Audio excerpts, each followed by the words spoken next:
Claro que es director de Politicón Chaco. Alejandro, ¿cómo estás? Buen día, Eduardo Ledesma, Belén Costa, aquí en la radio del Diario Litoral. ¿Cómo estás? ¿Qué tal, Eduardo? Buenos días, ¿cómo te va?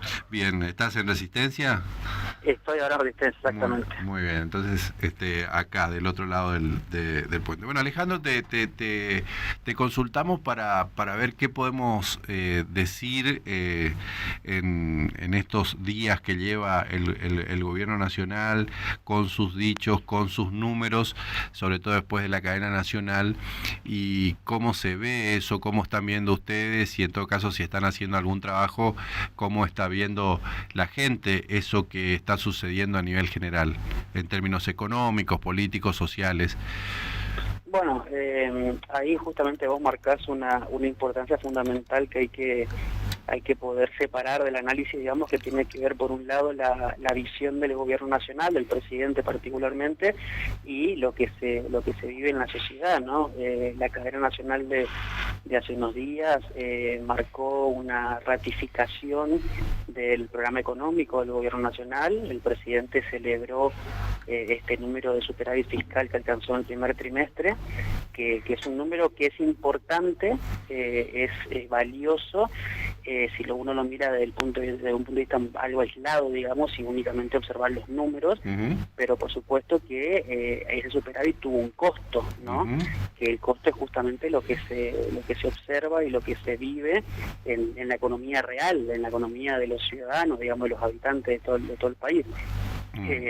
El superávit que anunció el gobierno tiene como una de las explicaciones, de alguna manera, obviamente, un enfriamiento de la economía, un recorte muy fuerte del gasto público. Ese recorte del gasto tiene sus impactos, naturalmente, en la sociedad, en el desarrollo de las provincias. Pensemos que no se cortó únicamente, como el presidente lo dice, estos gastos políticos o gasto público, digamos, que tendía a favorecer a la casta política, como lo dice él, sino que se recortó obra pública, se recorta fondos para docentes, se recorta transferencias a cajas jubilatorias, se licúan las jubilaciones nacionales.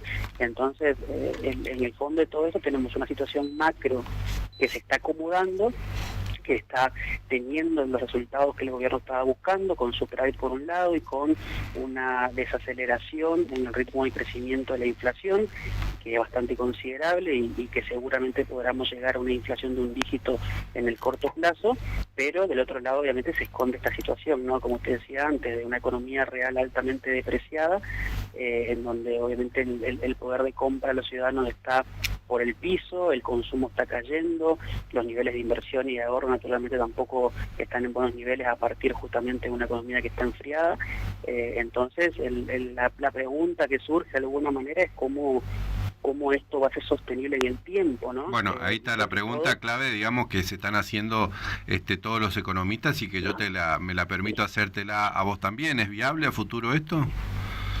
Bueno, así como están dadas las situaciones, no pareciera ser que es muy sostenible, porque primero que nada vos partís de una base que será problemática, es decir, cuando Milei habla de la herencia recibida tiene mucho de razón, porque cuando Milei asume, obviamente que la situación social y económica ya estaba complicada.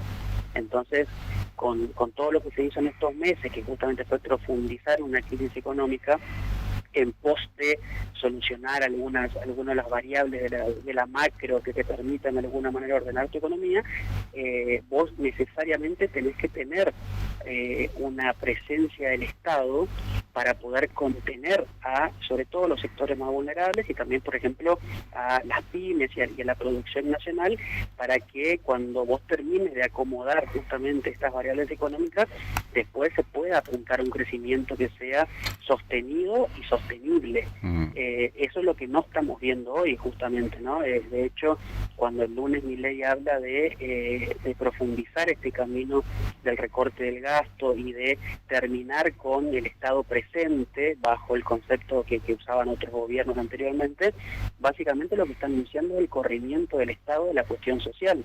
Entonces, ¿qué pasa cuando vos termines de acomodar tu macro, ¿no? Cuando tus cuentas públicas ya tengan un equilibrio relativamente estable, cuando la inflación ya llegue a un punto de equilibrio medianamente aceptable y deseado. Bueno, a partir de ahí vos tenés que ejercer políticas activas para el crecimiento, ¿no? Y primero para recuperar lo que perdiste y después para crecer. Y ahí el Estado necesariamente en un país como el nuestro es un actor central. No significa que tenés que aplicar las mismas políticas que se aplicaban antes, pero tenés que tener un rol activo del Estado. Y eso es lo que pareciera ser que el presidente está diciendo que no va a existir. Entonces, ¿qué pasa, por ejemplo, con las pymes? Que están obviamente en una situación muy complicada, con altísimos costos, una inflación obviamente que no te permite proyectar demasiado para el mediano plazo, lo mismo con la ciudadanía, los trabajadores informales, es decir, hay una serie de actores en la economía nacional que necesitan que el Estado sea activo, posiblemente no con intervención directa, pero sí con, de alguna manera, el armado de un marco conceptual global en donde el Estado sea partícipe del proceso de crecimiento. Entonces, desde ese punto de vista no es una situación, o por lo menos en el mediano plazo, no se puede observar una situación de crecimiento que sea no solamente sostenible, sino también que sea de alguna manera distributivo.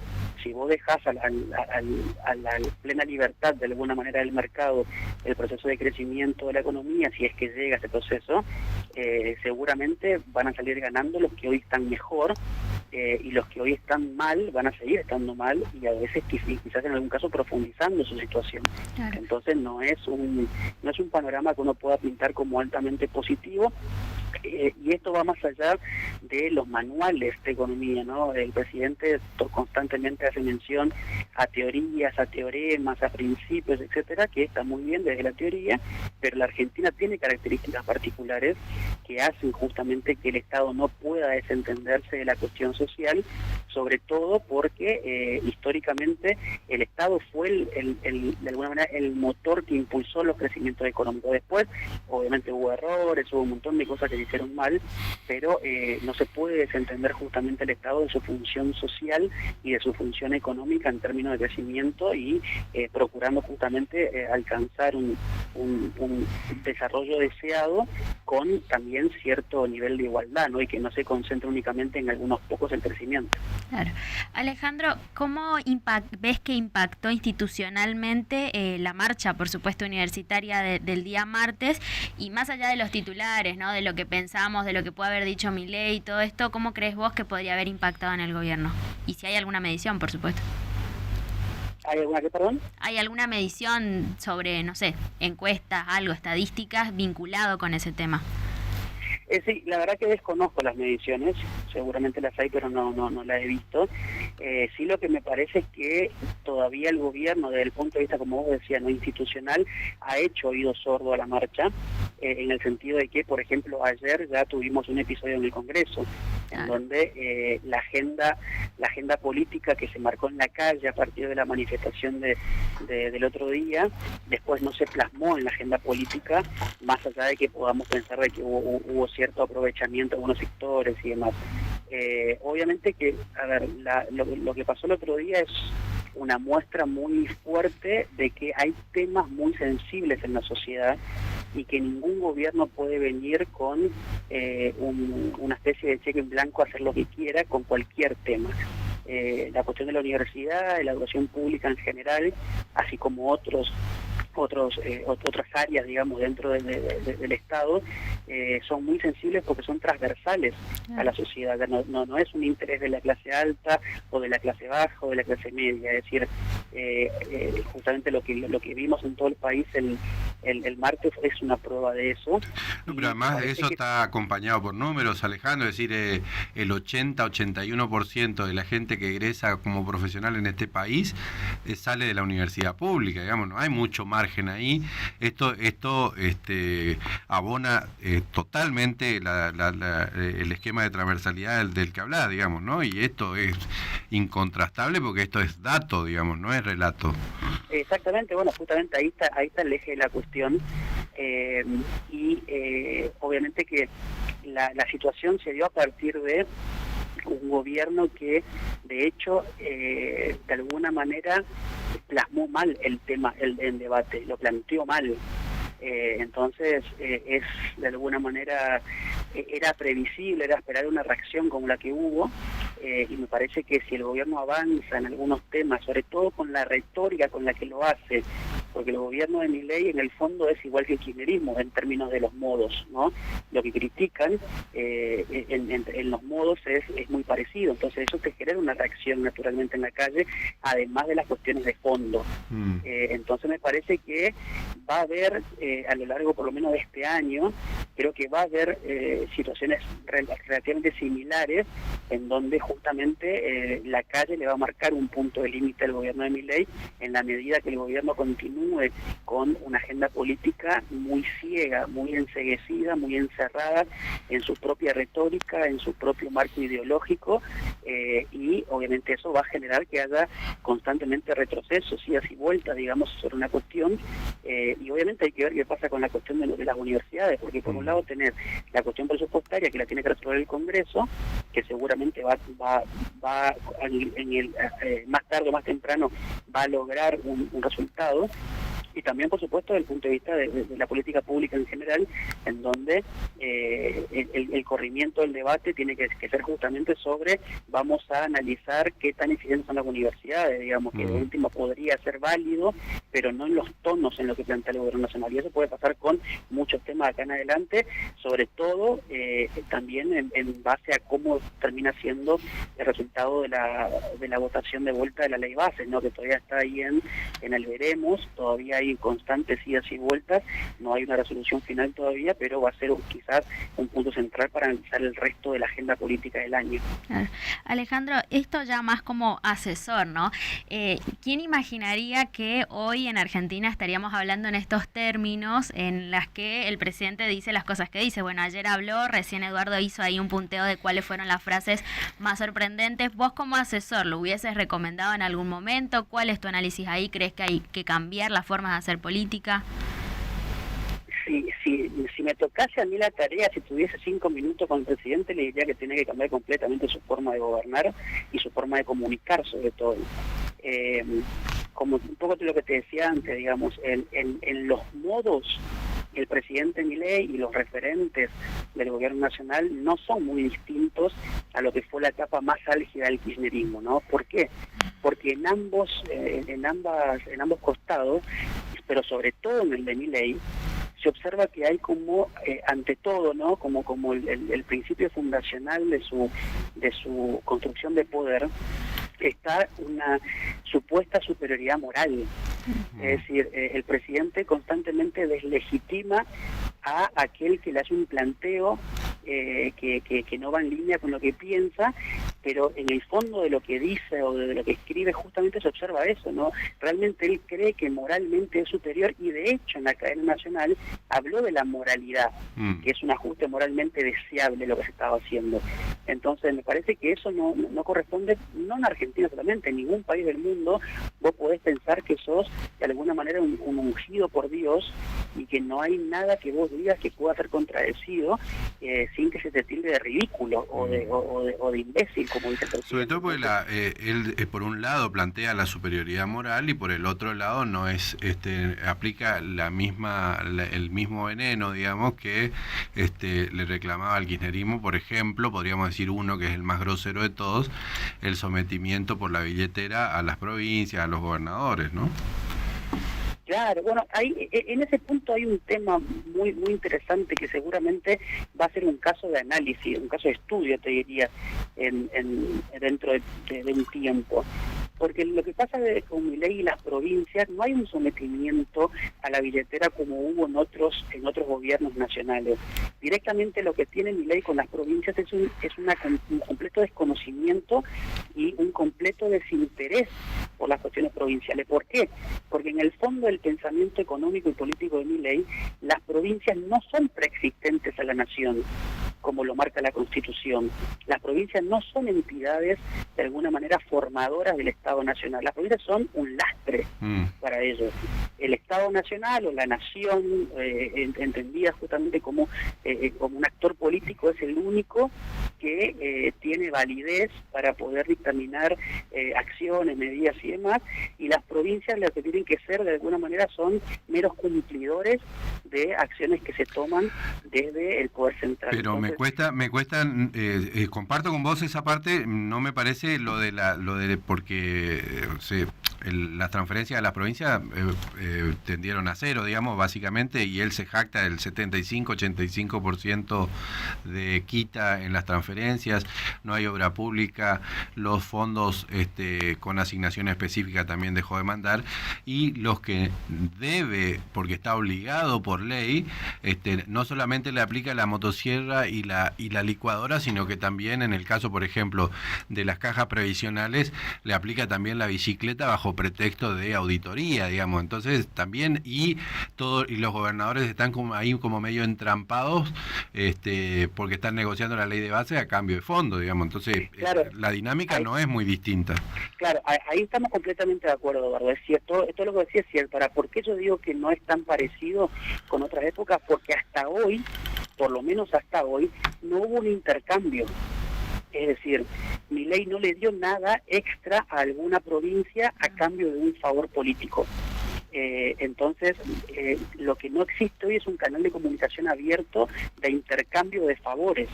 Obviamente que con la negociación ahora de ley base, otra vez la negociación entre los gobernadores y demás, podría cambiar esa dinámica, es cierto. Bueno, pero veremos, ¿no? Porque viste que anoche ahí hay una línea, como una cosa muy muy al pasar, pero que dijo, bueno, no importa la ley base, nosotros vamos a seguir avanzando. Yo creo que eso un poco lo dijo por el pasado, más que por la presente ley base, pero también dice cómo sufre el ministro Franco, ¿no? Es decir, le hace parir, digamos, para hablar en criollo, en la conversación con los gobernadores, qué sé yo, pues el presidente termina haciendo lo que quiera y en general es dinamitar acuerdos. Claro, bueno, y la cuestión esta, justamente muy interesante lo que planteas, y la cuestión vinculada a la relación nación-provincia, tiene dos particularidades hoy por hoy.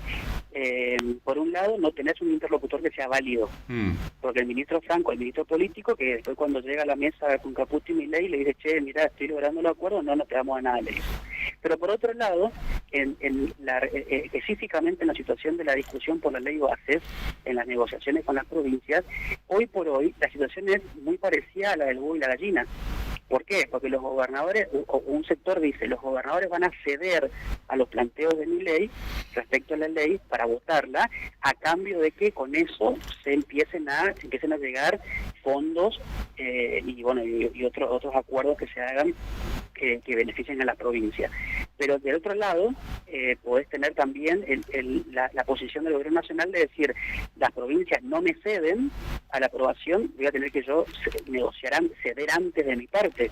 Entonces, hoy por hoy vos no ves una posición muy clara de quién va a ceder primero, más allá de que pareciera ser que son las provincias las que van a ceder ya en un acto de resignación. ¿Por qué hay mucho silencio en las provincias?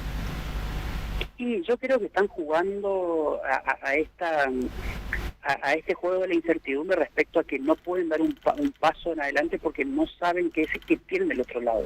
Un poco lo que hablábamos antes. Vos, vamos a pensar en la gestión de Cristina Fernández de Kirchner, por ejemplo, ¿no? En donde vos eras un gobernador, tocaba la puerta del ministro del Interior o de la presidencia y podías tener una negociación que te genera algún tipo de resultado, siempre y cuando vos cedas algo también, ¿no?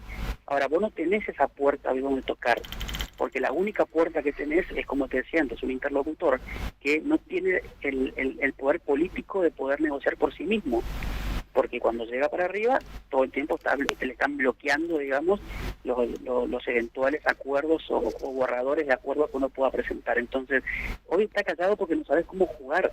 Lo que trajo Milei a la política nacional, más allá de toda la cuestión gubernamental, tiene que ver con que se rompieron los canales tradicionales de negociación. Claro.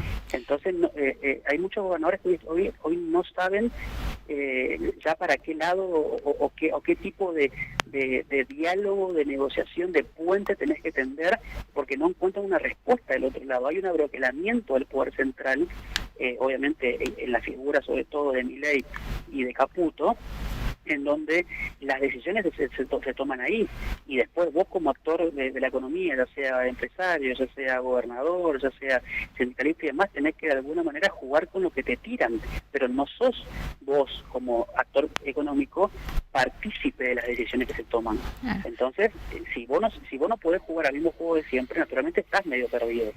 Y eso genera que todavía haya muchos gobernadores que están tomando esa postura, ¿no? De mantener un perfil medianamente bajo, porque todavía creen de que hay un espacio que todavía no encontrado, pero hay un espacio al fin para poder tener estas negociaciones, pero que lo están buscando constantemente todavía y no encuentran la puertita donde hay que tocar, ¿no? Claro.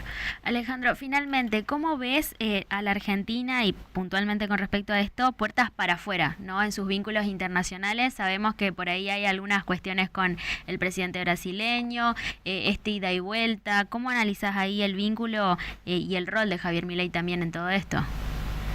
Bueno, no se diferencia demasiado de lo que es su posición interna, en el sentido de que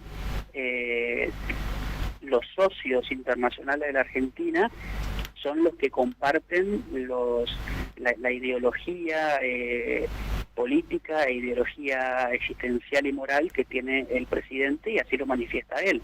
Israel por un lado, Estados Unidos por el otro, países donde tienen gobiernos quizás de centro izquierda, como Brasil mismo, que es un socio importantísimo para la Argentina, pero sin embargo desde la presidencia se lo defenestra con cierta frecuencia. Entonces me parece que hoy a nivel internacional la Argentina está vista como un actor central en la región, eso está claro, nadie lo niega, pero el problema es un poco lo mismo que hablábamos antes: qué tan accesible es la figura central del poder político argentino, que es justamente Milei. Brasil no va a dejar de ser un socio argentino, un socio de importancia regional en términos comerciales, en términos políticos mismos, digamos, por acuerdos y demás. Pero el problema va a ser cuando Milei mismo continúe esta postura que tiene justamente de constante crítica y de casi negación de el rol institucional que tiene otro, por ejemplo el caso de Lula, ¿no? Entonces, en ese sentido, la posición importante o la acción más importante es la de la canciller, que tampoco dista demasiado de ser parecida a la de Javier Milei, pero creo que es un poquito más inteligente y un poco más moderada, y seguramente puertas para adentro tiene una posición un poquito más flexible que lo que se dice puertas para afuera. Esperemos, esto ya es una expresión de deseo más que un análisis, que las posiciones justamente políticas y retóricas del presidente de la Nación no compliquen cualquier intento de fortalecer la integración regional, de generar acuerdos arancelarios y comerciales y demás cuestiones con países que son actores centrales para la Argentina en el plano internacional y que no son necesariamente socios ideológicos de Milei, ¿no? Tenemos importantísimos vínculos con Paraguay, con Bolivia mismo por el tema del gas, pero que son algunos de estos países no son del agrado del presidente, pero esperemos que eso no sea un obstáculo para justamente avanzar hacia todo tipo de acuerdos y de convenios que favorezcan a nuestro país en términos de integración. Alejandro, un gusto como siempre, muy claro. Muchas gracias por estos minutos con nosotros. No, por favor, gracias a ustedes.